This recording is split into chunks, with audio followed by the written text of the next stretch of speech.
नमस्कार दोस्तों, आप सभी का आपके अपने चैनल बियॉन्ड ट्यूटर्स में मैं मनीष मिवाल तहे दिल से स्वागत और अभिनंदन करता हूं। साथियों, आज जो पॉलिटी फॉर ऑल वाली जो सीरीज मैंने चला रखी है उसमें वीडियो नंबर लेक्चर नंबर 5 लेकर आया हूं स्टूडेंट्स में आप लोगों की। जो आज का हमारा टॉपिक है वो है मेंबर ऑफ पार्लियामेंट। कौन सा टॉपिक है स्टूडेंट्स? Member of parliament.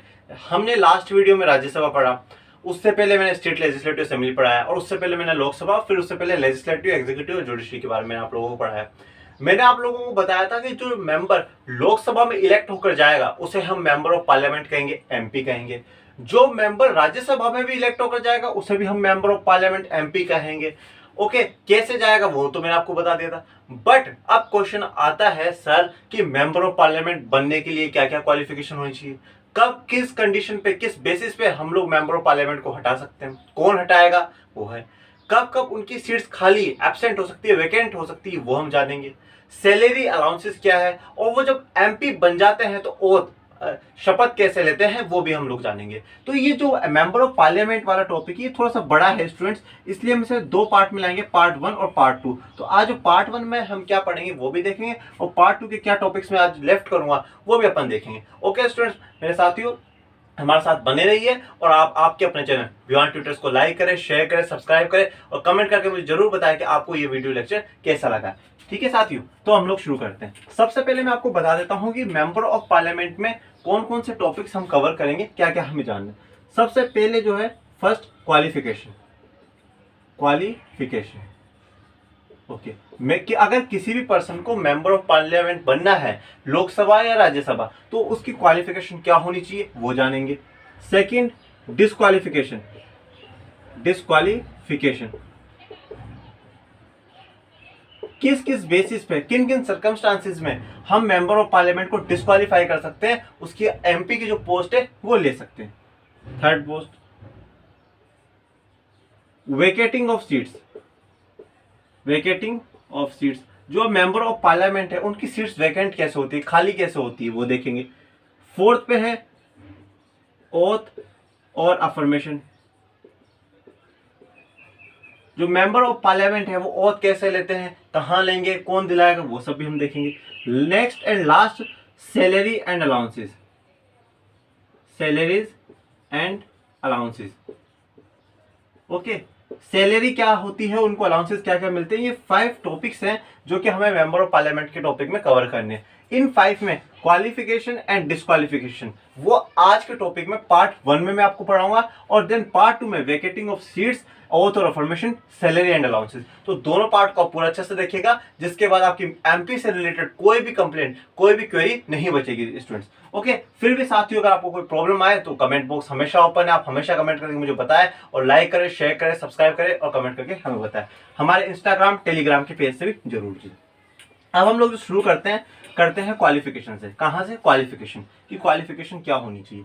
अब आपको बताया कि हमारे देश में सबसे जो सुप्रीम लॉ है वो कॉन्स्टिट्यूशन है। कौन सा है? Constitution is the supreme law in our country.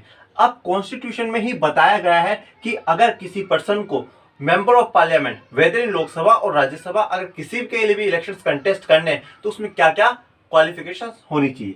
First, he must be citizen of India. He must be citizen of India, Bharat का नागरिक होना चाहिए। ओके स्टूडेंट्स, क्या होना चाहिए? भारत का नागरिक। हम किसी फॉरेनर को हमारे पार्लियामेंट में, लोकसभा या राज्यसभा में नहीं बिठा सकते, इसलिए भारत का नागरिक होना बहुत जरूरी है। तो he must be citizen of India. Okay, next, make oath before person authorise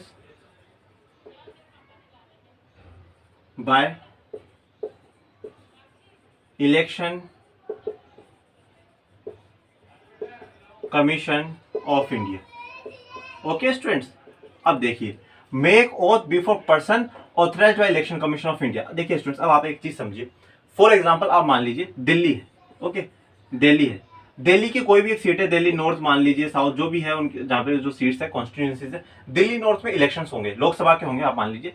अब यहाँ पे क्या है, जब इलेक्शंस होंगे तो कोई भी पर्सन खड़ा हो सकता है, कितने भी लोग खड़े हो सकते हैं। तो मान लीजिए 3 लोग खड़े हुए, कितने? 3 लोग, ए बी और सी, ये 3 लोग खड़े हुए।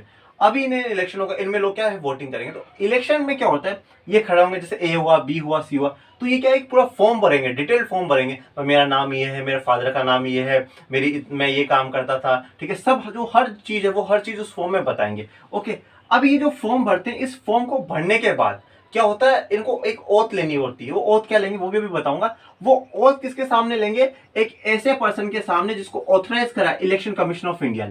किसी एक पर्सन को क्या करेगा, election commission of India appoint कर देगा कि भाई आपको इसके सामने क्या ओथ लेनी है और उसी के सामने आपको फॉर्म भर के उसको देना है। तो अभी आप पूछो sir election commission of India क्यों कर रहा है काम, क्योंकि मैंने आपको बताया था कि लोकसभा हो चाहे राज्यसभा हो, दोनों के इलेक्शन कौन कंडक्ट करता है, इलेक्शन कमीशन ऑफ इंडिया करता है। ओके, अब इलेक्शन कमीशन ऑफ इंडिया क्या करता है, जो जिस भी एरिया में हो रहा है, जैसे दिल्ली में हो रहा है, तो दिल्ली का जो डीएम होगा, डिस्ट्रिक्ट मजिस्ट्रेट, या जिसे हम कलेक्टर कहते हैं, उसको क्या है वो पर्सन बना देता है जिसके सामने ये पर्सन क्या लेता है, ओथ लेता है स्टूडेंट्स। ओके, अब ओथ क्या लेगा वो देखते हैं। फिर भी अगर आपको समझ में नहीं आया तो आप मुझे कमेंट बॉक्स में कमेंट करके बताइएगा, नहीं तो आप एक बार रिवाइंड करके जरूर देख लीजिए, जिससे आपको और भी अच्छे से क्लियर हो जाएगा। अब ओथ क्या लेगा, he swears first to true faith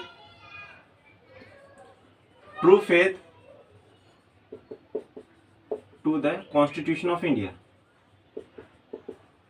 true faith to the constitution of India. जो भारत का संविधान है, कॉन्स्टिट्यूशन ऑफ इंडिया है, उसके प्रति मेरा ट्रू फेथ है, सच्ची भावना है, मेरी सच्ची श्रद्धा है, मैं पूरी उस भारत के संविधान की सम्मान करता हूँ और उसी के अकॉर्डिंग ये चुनाव लड़ूंगा और उसकी के तरह मैं आगे चलूंगा। तो पहला true faith to the constitution of India. Second, to uphold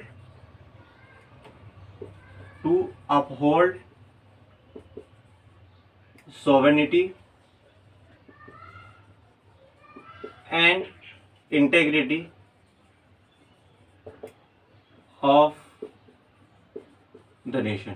okay, जो हमारे देश की सोवर्निटी है और इंटेग्रिटी है उसको बनाए रखूंगा। ओके, तो मैं ऐसा इसी तरीके से इलेक्शन लड़ूंगा कि जिससे कि मेरे देश की सोवर्निटी और इंटीग्रिटी बनी रहे। ये दो क्या है ओथ वो पर्सन लेगा जो कि इलेक्शन कंटेस्ट कर रहा है। तो सबसे पहले आपका सिटीजन ऑफ इंडिया होना जरूरी है। उसके बाद आपको एक ऐसे पर्सन के सामने जो कि बेसिकली जनरली डीएम होता है, डिस्ट्रिक्ट मजिस्ट्रेट कलेक्टर, जिसको इलेक्शन कमीशन ऑफ इंडिया ने अपॉइंट करा है, उसके सामने आपको शपथ लेनी है कि मैं भारत के संविधान के प्रति श्रद्धा रखता हूँ और भारत की सोवर्निटी और इंटीग्रिटी को हमेशा बनाए रखूंगा, यही मैं शपथ लेता हूँ, और फिर उसके बाद वो चुनाव लड़ सकता है। ओके, ये दो। अब उसके बाद एक और जो क्वालिफिकेशन है वो कॉन्स्टिट्यूशन है डाली, वो देखते हैं स्टूडेंट्स। ओके, आप हमारे चैनल को लाइक करें, शेयर करें, सब्सक्राइब करें और कमेंट करके मुझे जरूर बताएं। थर्ड, अगर आप लोकसभा के लिए इलेक्शंस कंटेस्ट करना चाहते हो तो आपकी जो मिनिमम एज है वो 25 ईयर्स होनी चाहिए। कितनी होनी चाहिए, 25 ईयर्स। बट अगर इन केस ऑफ राज्यसभा, अगर आप राज्यसभा के लिए इलेक्शंस कंटेस्ट करते हैं तो आपकी एज 30 ईयर्स होनी चाहिए। ओके स्टूडेंट्स, कितनी होनी चाहिए, 30 ईयर्स। लोकसभा में 25, लोकसभा में 30 ईयर्स। ये मिनिमम एज है, कम से कम होनी चाहिए। मैक्सिमम एज नो, कोई मैक्सिमम एज नहीं है। आप जब तक लाइफ में जीते हैं आप तब तक क्या कर सकते हैं, आप इलेक्शन लड़ सकते हैं, चाहे आप 90 के हैं, 85 के, 50 के, 70 के, डजेंट मैटर, बट मिनिमम 25 और 30 आपकी होनी चाहिए। ये तीन जो कंडीशन है क्वालिफिकेशन की, ये कॉन्स्टिट्यूशन ने मेंशन कर दी। मैं जो पहला वीडियो बनाया था लेजिस्लेचर, एग्जीक्यूटिव, जुडिशरी का, मैंने उसमें आपको बताया था पार्लियामेंट सुप्रीम ऑथोरिटी है देश में कानून बनाने के लिए। तो अब क्या हुआ, कॉन्स्टिट्यूशन ने बोला any law prescribed by parliament. Okay, अगर कोई भी कानून जो पार्लियामेंट बना दे रिलेटेड टू क्वालिफिकेशन और member of parliament, member of parliament से रिलेटेड अगर कोई भी कानून पार्लियामेंट बनाता है और उसमें कोई लॉ लिखा हुआ है तो उस लॉ को भी मानना पड़ेगा। तो अब क्या हुआ स्टूडेंट्स, पार्लियामेंट ने एक कानून बनाया। कौन सा बनाया, पीपल्स रिप्रेजेंटेशन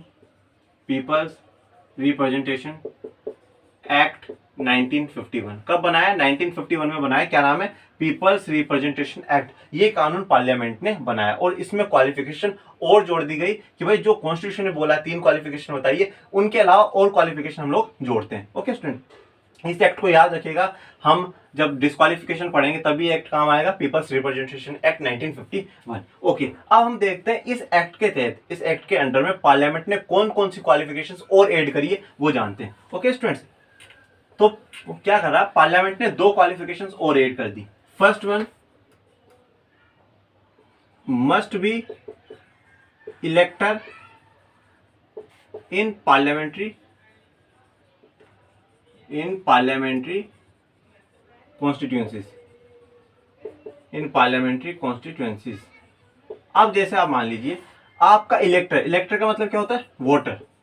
आपका वोटर होना बहुत जरूरी है। आप चुनाव चाहे कहीं से लड़ो, पर जितनी भी कॉन्स्टिट्यूएंसीज है उनमें से एक में कहीं ना कहीं आपका वोटिंग लिस्ट में नाम होना जरूरी है, आपका वोटर होना बहुत जरूरी है। ये किसने जोड़ा, पार्लियामेंट ने जोड़ा। Okay, second, must be SC ST candidate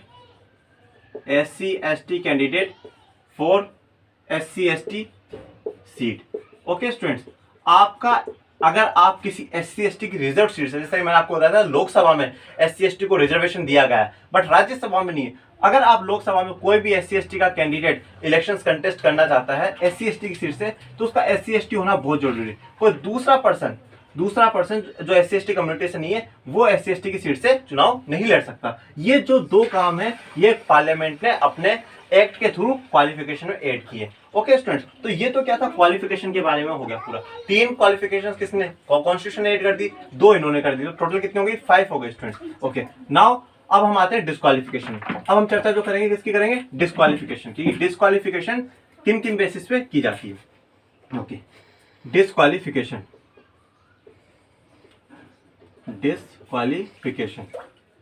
अब डिस्क्वालिफिकेशन में भी सबसे पहले तो वो देखेंगे जो कि कॉन्स्टिट्यूशन ने मेंशन करी है। First, if hold office of profit under union and state government. Okay students, if hold office of profit क्या मतलब क्या होता है, under union and office of profit under union and state government. Union government और state government में office of profit का मतलब होता है कि अगर कोई भी पर्सन यूनियन गवर्नमेंट और स्टेट गवर्नमेंट के अंदर एम्प्लॉय है, तो अगर वो इलेक्शंस को कंटेस्ट करना चाहता है, इलेक्शन लड़ना चाहता है, तो उसको पहले वो पोस्ट छोड़नी होगी, फिर ही वो इलेक्शन लड़ सकता है। मतलब कोई भी ऐसा प्रॉफिट वाला, मतलब आपको जहां जॉब पे पैसा मिल रहा है तो ऑफकोर्स सी बात प्रॉफिट हो रही, तो ऐसा ऑफिस ऑफ प्रॉफिट आपको नहीं रखना है स्टेट गवर्नमेंट या यूनियन गवर्नमेंट के अंडर में। ओके स्टूडेंट्स, बट क्वेश्चन आता है कि सर क्या जो मिनिस्टर्स होते हैं उनको भी पहले रिजाइन करना पड़ेगा? नहीं स्टूडेंट्स, मिनिस्टर्स पहले इलेक्शन कंटेस्ट कर सकते हैं और अगर फिर वहां जीत जाते हैं तो उनको रिजाइन करना पड़ेगा, नहीं तो जरूरत नहीं है रिजाइन करने की। ओके स्टूडेंट्स, बट जो नॉर्मल पर्सन है उसको करना पड़ेगा। तो if hold office of profit, next insolvent declare by court. Okay, insolvent अगर कोर्ट डिक्लेयर कर देता है, इंसॉल्वेंट का मतलब स्टूडेंट्स कि दिवालिया हो गया, पैसा ही नहीं है, खत्म हो गया पैसा, कर्जे में बहुत डूबा है, तो वो insolvent. Next, unsound declare by court अगर अनसाउंड किसी को पागल घोषित कर दे तो भी हम लोग ये नहीं कर सकते। नेक्स्ट है आप नॉट सिटीजन ऑफ इंडिया। मैंने आपको क्वालिफिकेशंस में बताया है कि सबसे इंपॉर्टेंट और सबसे पहली प्रायोरिटी है अगर इलेक्शन कंटेस्ट करने की, तो वो है ही है कि ही must B a citizen of India. Bharat का नागरिक होना बहुत ही ज्यादा जरूरी है। अब अगर वो भारत का सिटीजन नहीं होगा तो भी उसको क्या है, डिस्क्वालीफाई कर दिया जाएगा। एग्जाम्पल देखिएगा कि जैसे कोई पर्सन वो इंडिया में रह रहा है, अभी पास वो भारत का सिटीजन है, बट अगर उसने इच्छा से उसने कहीं फॉरेन कंट्री की सिटीजनशिप ले ली, मान लीजिए ब्रिटेन की ले ली, अमेरिका की ले ली, ऑस्ट्रेलिया की ले ली, कहीं की भी ले ली, तो वो क्या अब एक जगह का सिटीजन रह सकता है, या तो उस कंट्री का रहेगा या हमारा। तो अगर वहां की सिटीजनशिप ले ली तो ऑफकोर्स बात है यहाँ की ऑटोमेटिकली खत्म हो जाएगी, डिसॉल्व हो जाएगी, तो वो भारत का नागरिक नहीं कहलाएगा। तो वो भी क्या है, इंडिया में इलेक्शन नहीं कंटेस्ट कर सकता। तो ये जो 4 पॉइंट है ये तो कॉन्स्टिट्यूशन ने मेंशन कर दिए। उसके बाद फिर से कॉन्स्टिट्यूशन ने वही बात कही कि any law prescribed by the parliament regarding to the member of parliament से रिगार्डिंग अगर कोई भी कानून पार्लियामेंट बनाता है तो उसमें अगर कोई डिस्क्वालिफिकेशन मेंशन करता है तो वो भी मानी जाएगी। तो मैंने आपको बताया था कि कौन सा कानून पार्लियामेंट ने बनाया, पीपल्स रिप्रेजेंटेशन एक्ट 1951, जिसमें क्या था कि अब 2 क्वालिफिकेशंस भी जोड़ी थी और अब 6 to 7 डिस्क्वालिफिकेशंस भी उन्होंने जोड़ी है। तो अब हम पार्लियामेंट ने जो ऐड करी है वो देख लेते हैं। ओके स्टूडेंट्स, पार्लियामेंट ने जो ऐड करी है हम वो डिस्क्वालिफिकेशन को हम लोग एक बार चेक कर लेते हैं। फर्स्ट, इम्प्रिजमेंट फॉर 2 और मोर ईयर्स। अगर इम्प्रिजमेंट मतलब अगर जेल में भेज दिया जाए किसी भी पर्सन को 2 साल या 2 से अधिक सालों के लिए, ज्यादा सालों के लिए, तो बच्चों स्टूडेंट्स क्या होगा, वो डिस्क्वालीफाई कर दिया जाएगा, वो इलेक्शंस कंटेस्ट नहीं कर सकता है। इम्प्रिजमेंट अगर 2 साल या उससे ज्यादा साल के लिए हो जाता है। हमारे इंडियन कॉन्स्टिट्यूशन में इम्प्रिजमेंट के 2 तरीके हैं, एक है प्रिवेंटिव और एक होता है पुनिटिव। प्रिवेंटिव डिटेंशन और पुनिटिव डिटेंशन। पुनिटिव डिटेंशन क्या होता है कि भाई किसी पर्सन ने क्राइम करा, उसको पुलिस पकड़ेगी, कोर्ट सजा देगा, तो वो पुनिटिव है। प्रिवेंटिव में क्या होता है कि कभी कभार क्या होता है, जो पुलिस प्रशासन है वो शक के आधार पर किसी इंसान को उठाती है क्राइम करने से पहले ही कि भाई ये क्राइम कर सकता है, कोई दंगा फैला सकता है, ठीक है, कुछ ऐसी इसके बारे में चर्चा हुई है, तो वो प्रिवेंटिव होता है, उसको कोर्ट में भी ले जाने की नहीं ले जा सकते, तो ये प्रिवेंटिव। तो अगर प्रिवेंटिव वाले केस में आपको क्राइम करने से पहले उठाया और अगर ऐसे केस में आपको 2 साल से ज्यादा रख लिया तो प्रॉब्लम नहीं है, तब तो आप डिस्क्वालीफाई नहीं होगे। बट अगर पुनिटिव वाले में आप 2 से ज्यादा साल के लिए चले गए तो आप क्या है, डिस्क्वालीफाई मान ली जाओगे। Okay students, okay. तो फर्स्ट पॉइंट हमारा इम्प्रिजमेंट फॉर 2 और more years. Next, corrupt practices इन इलेक्शन। अगर कोई भी पर्सन इलेक्शन कंटेस्ट कर रहा है और अगर वो करप्ट प्रैक्टिस इलेक्शन में करता हुआ पाया गया, मतलब किसी को रिश्वत दे रहा है या किसी को कुछ गलत चीजें बांट रहा है, वोटर्स को अट्रैक्ट कर रहा है और कुछ कर रहा है, तो ऐसी जो गलत कोई भी करप्ट प्रैक्टिस करेगा जो कि इलेक्शन कमीशन की गाइडलाइंस में मेंशन है, तो उसको क्या कर दिया जाएगा, डिस्क्वालीफाई कर दिया जाएगा। Okay students, spend extra money. क्या होता है, जब भी इलेक्शंस होते हैं तो जो इलेक्शन कमीशन ऑफ इंडिया होता है वो एक लिमिट सेट करता है कि भाई हर पर्सन, जो भी इंसान कॉन्टेस्ट कर रहा है इलेक्शन, वो 10 लाख 5 लाख से ज्यादा पैसे खर्च नहीं कर सकता। उसको डेली 1-1 रुपए का उसको हिसाब क्या है, इलेक्शन कमीशन को देना पड़ता है कि सर मैंने आज इतना रुपया खर्च करा, इतने में मैंने नाश्ता कराया, मेरे समर्थकों को इतने में रैली में खर्च हुआ, हर एक चीज का उनको हिसाब देना पड़ता है। तो जितना, जैसे मान लीजिए 10 लाख रुपए का इलेक्शन कमीशन लिमिट सेट करी, अब उससे ज्यादा भी अगर कोई पैसे खर्च कर देगा तो भी क्या हो जाएगा, डिस्क्वालीफाई कर दिया जाएगा। Okay students, next, spend extra money, imprisonment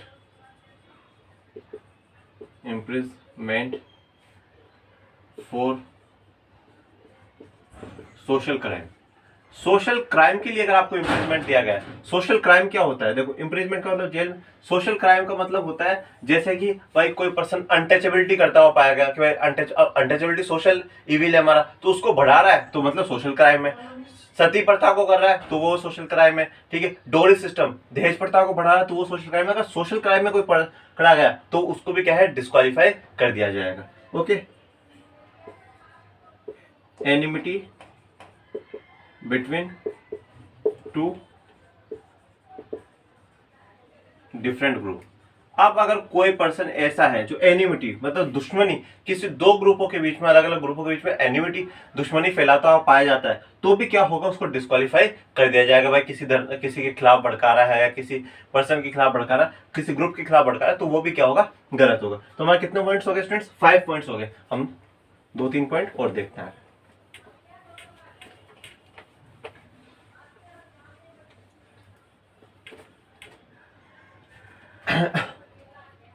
next, hold office of any corporation in which 25%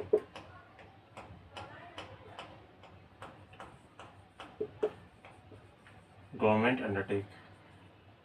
okay, hold office, अगर कोई भी पर्सन है उसने अगर ऐसा कॉर्पोरेशन कहिए या कोई कंपनी कहिए, ओके, कॉर्पोरेशन भी कह सकते हैं, कंपनी भी कह सकते हैं, किसी भी पर्सन ने अगर ऐसे कॉर्पोरेशन या कंपनी को क्या कर रखा है, होल्ड कर रखा है, वहां का ऑफिस होल्ड कर रखा है, जिसमें 25% तक का शेयर किसका है, गवर्नमेंट का है, चाहे वो सेंट्रल गवर्नमेंट हो चाहे स्टेट गवर्नमेंट, 25% तक का अगर शेयर गवर्नमेंट का है और अगर उसने ऑफिस होल्ड कर रखा है उस कंपनी का, तो क्या होगा, उसको भी डिस्क्वालीफाई कर दिया जाएगा। आप मानिए जैसे ये सी कंपनी है, ओके, इसमें एक्स पर्सन था, ठीक है, इसने इसको ज्वाइन कर लिया, ओके, इसको ज्वाइन कर लिया। अब जो सी कंपनी है ना, मानिए इसमें जो 30% तक है गवर्नमेंट का पार्टिसिपेशन है, मतलब गवर्नमेंट पैसा इन्वेस्ट कर रही है, ठीक है, और 70% इसको खुद की कंपनी का, मतलब 25% है उससे ज्यादा का है, तो 30% गवर्नमेंट का है ना। तो मतलब अब ये जो वाला एक्स वाला पर्सन, इसको क्या कर दिया जाएगा, डिस्क्वालीफाई कर दिया जाएगा, क्योंकि आपने ऐसी कंपनी को ज्वाइन कर लिया जिसमें 30% गवर्नमेंट का शेयर है। और मैंने पहले ही कहा है कि जो भी ऑफिस ऑफ प्रॉफिट होल्ड करके रखेगा उसको नहीं इलेक्शन कंटेस्ट किए जा सकता वो पर्सन, ठीक है स्टूडेंट्स। तो hold office of any corporation,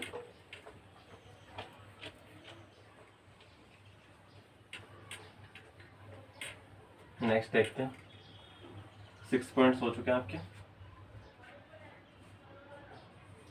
next, if found disloyal or corrupt during service, during government services.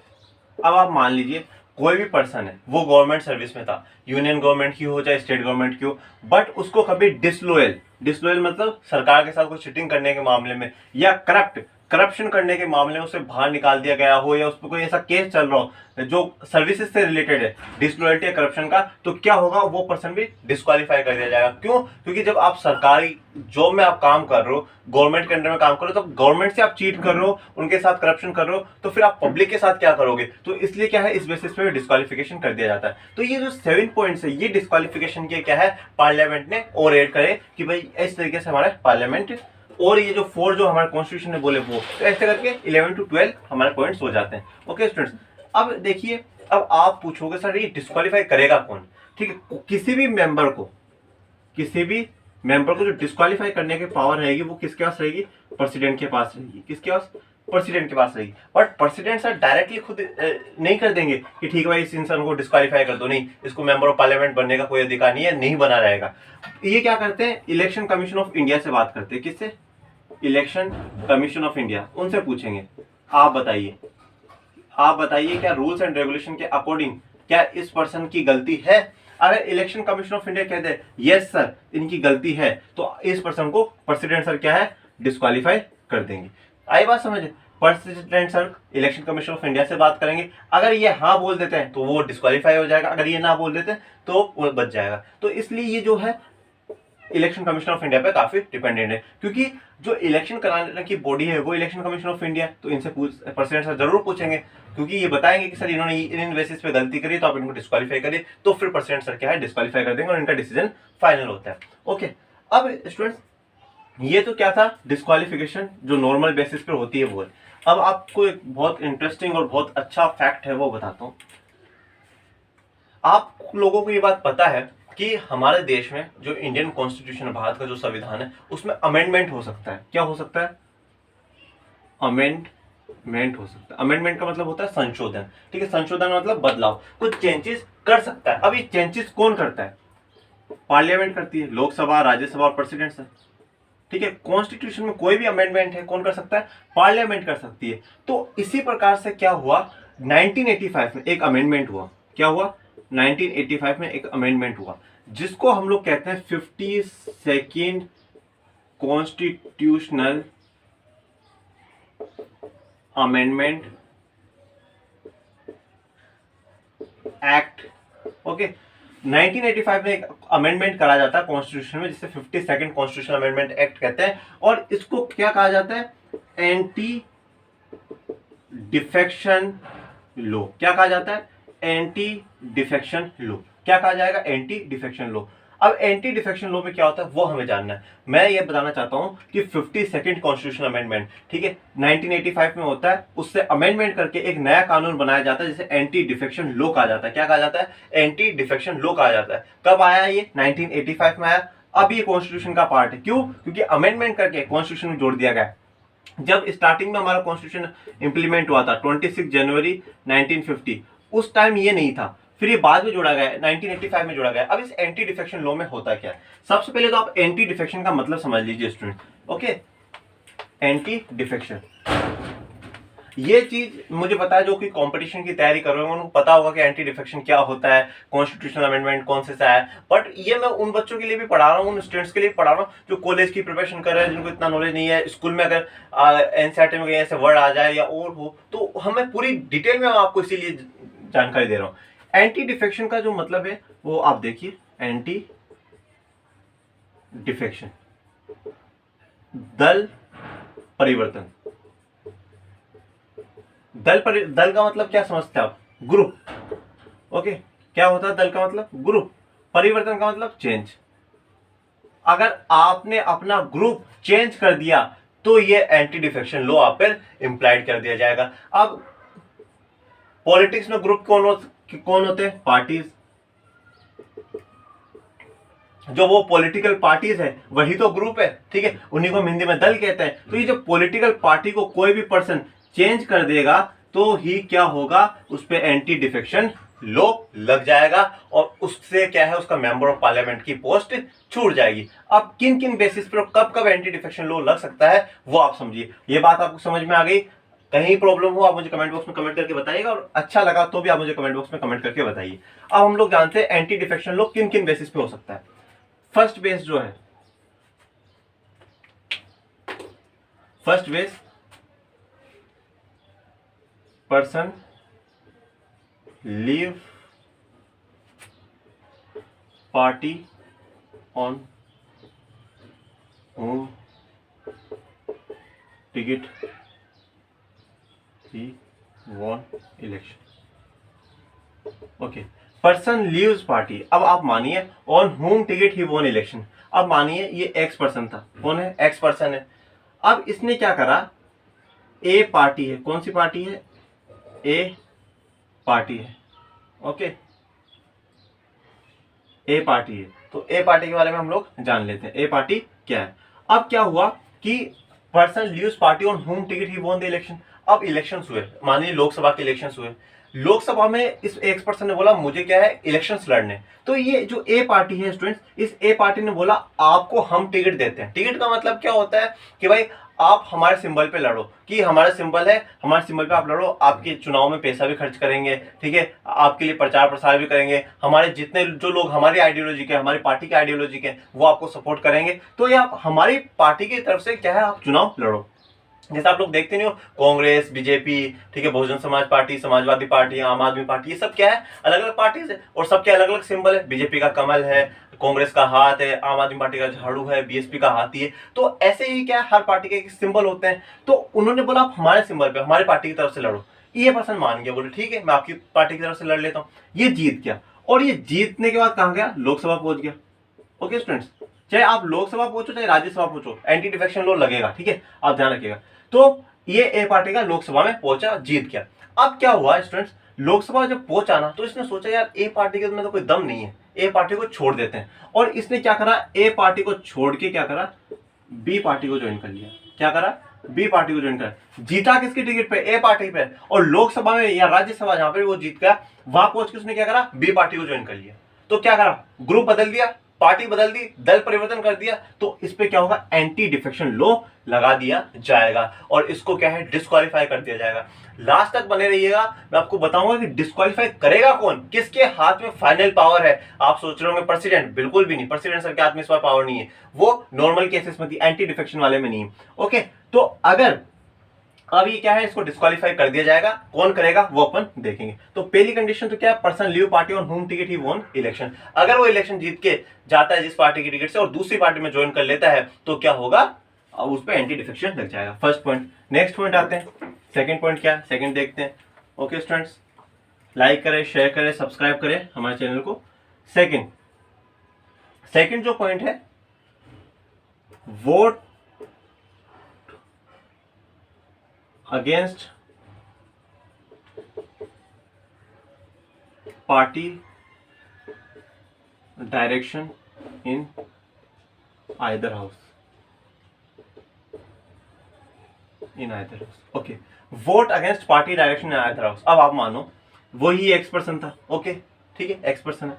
ये मानो ए पार्टी का मेंबर है, ए पार्टी से ये जीत के आया है, ठीक है, ए पार्टी से ये जीत के आया है। मान लो लोकसभा में ही जीत के आया है, कहाँ है, लोकसभा में ही जीत के आया है।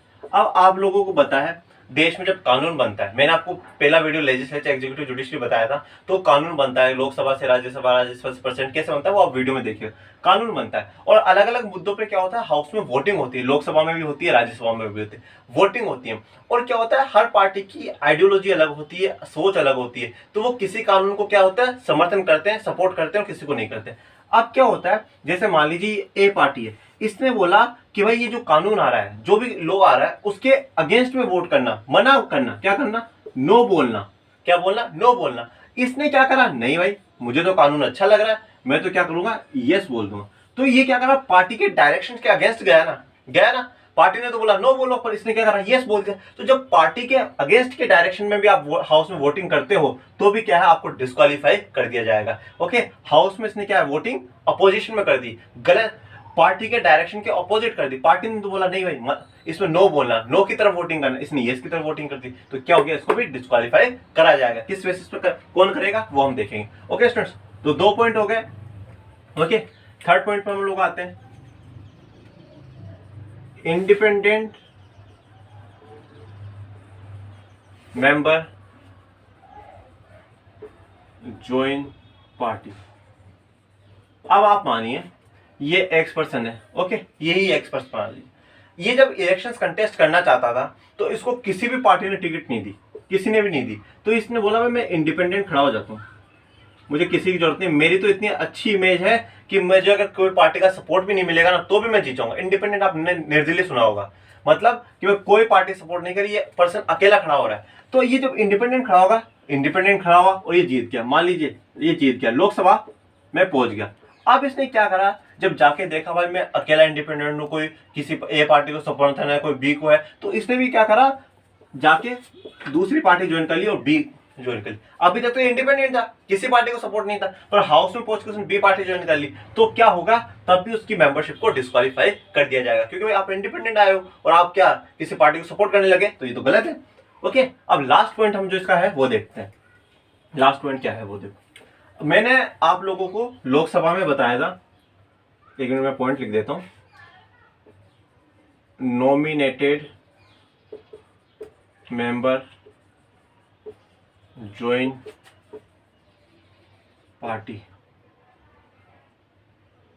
ओके, मैंने आप लोगों को बताया था कि लोकसभा में 2 मेंबर्स प्रेसिडेंट नॉमिनेट करते हैं, राज्यसभा में 12 मेंबर्स प्रेसिडेंट नॉमिनेट करते हैं, तो टोटल कितने मेंबर्स हो गए, 14 मेंबर्स को प्रेसिडेंट नॉमिनेट कर रहे हैं। अगर इन नॉमिनेटेड मेंबर्स में से भी कोई किसी पार्टी को ज्वाइन कर लेगा तो भी क्या है, उसको क्या किया जाएगा, डिस्क्वालीफाई किया जाएगा। और ये आफ्टर 6 मंथ्स का है कि आप 6 महीने के बाद अगर ज्वाइन करते हैं तो क्या होगा, आपको डिस्क्वालिफिकेशन कर दिया जाएगा। ओके, तो 4 बेसिस थे कि भाई आप किसी पार्टी से जीत के आ रहे हो, हाउस में पहुंचे, आपने पार्टी बदल दी तो डिस्क्वालीफाई पहला।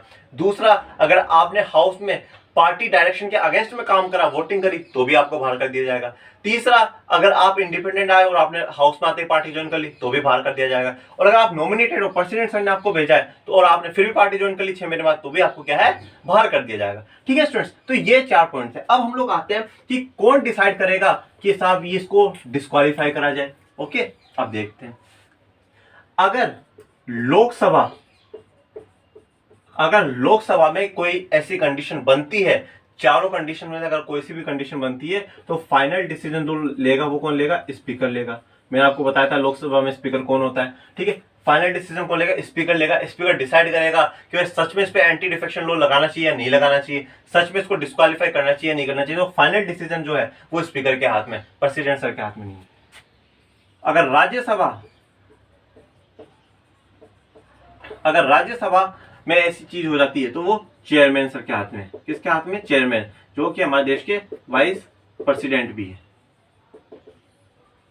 ओके स्टूडेंट्स, तो चेयरमैन सर के हाथ में होती है चीज। तो राज्यसभा चेयरमैन सर, अगर राज्यसभा में ऐसी कंडीशन है तो फाइनल डिसीजन किसका होगा, चेयरमैन वाइस प्रेसिडेंट सर का होगा कि इसको सच में एंटी ये करा जाए या नहीं, डिस्क्वालीफाई करा जाए या नहीं करा जाए, एंटी डिफेक्शन लॉ लगे या ना लगे, ये फाइनल डिसीजन चेयरमैन सर का और स्पीकर सर का होगा in the Rajya Sabha and Lok Sabha respectively.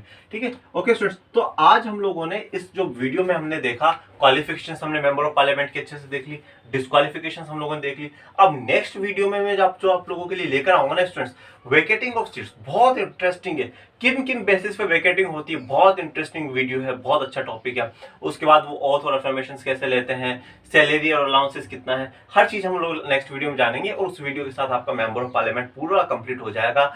मैं उम्मीद करता हूं कि आप लोगों को अब आगे जिंदगी में कभी भी मेंबर ऑफ पार्लियामेंट से रिलेटेड क्वेश्चन दिमाग में नहीं आएगा। कोई भी जो दिमाग में क्वेश्चन होगा उनके हर का सॉल्यूशन आपको मिल जाएगा, और फिर भी ना मिले तो कमेंट बॉक्स हमेशा आप लोगों के लिए खुला है। कमेंट करें, मुझसे पूछे, मुझे बताएं सर आपका ये वीडियो अच्छा लगा, कैसा लगा, कुछ कमी हो तो सजेशन दे, क्योंकि योर सजेशंस आर डायरेक्शंस होंगे स्टूडेंट्स। तो आप हमें सजेशन दे, बताएं कि सर ऐसा अच्छा लग रहा है या थोड़ी सी और कुछ अच्छा है, वो इंप्रूवमेंट आप कर सकते हैं, तो आप मुझे जरूर बताएं। ओके, और आपकी अपने चैनल बियॉन्ड ट्यूटर्स को ज़्यादा से ज़्यादा लाइक करें, शेयर करें, सब्सक्राइब करें, कमेंट करें, और हमसे इंस्टाग्राम और टेलीग्राम पे भी जुड़े, क्योंकि ये जो मैं चीज़ें करा रहा हूँ ना, इन पे मैं क्यूज की टाइप में आपसे क्वेश्चन पुटअप करूंगा वहाँ पे, तो वहाँ आप अपने आपको देख सकते हो कि आपका नॉलेज कितना इनहेंस हुआ है। ओके स्टूडेंट्स, तो टेलीग्राम इंस्टाग्राम पे भी हमें ज्वाइन करना ना भूलें, और यहाँ से तो सब्सक्राइब करे बिना जाना ही मत। ओके स्टूडेंट्स, तब तक के लिए अच्छे रहें, स्वस्थ रहें, धन्यवाद, जय हिंद, जय भारत।